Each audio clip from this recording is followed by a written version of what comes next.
जैसा कि आप लोगों को मालूम होगा कि मिस्टर पतलू ने अपनी न्यू ऐप बना ली है। इसका नाम है मैट लाइव। जी हाँ दोस्तों, मैट लाइव ऐप की न्यू आई है, इसीलिए काफ़ी ऑडियंस इस पर अच्छी खासी अर्निंग कर रही है।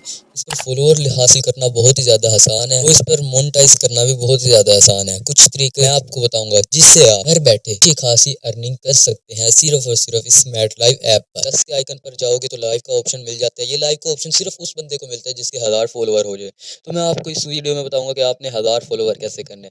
सबसे पहले आपने कोई भी अकाउंट बना लेना है। अकाउंट बनाने का तरीका वही सिंपल है, गूगल से भी ये अकाउंट बन जाएगा। आपने अकाउंट बनाकर कुछ वीडियोस अपलोड करनी है जो कि फॉर यू पर चलेंगी। ये ऐप न्यू आई है, इसीलिए हर वीडियो इसकी फॉर यू पे चलती है और आप कोई भी वीडियो अपलोड करके अच्छे खासे फॉलोअर ले सकते हैं। इसी तरह आपके कुछ दिन में 1000 फॉलोअर हो जाएंगे और आप इससे लाइव बैठकर अच्छी खासी अर्निंग कर सकते हैं। यहाँ पर मैड लाइव पर मैं आपको कुछ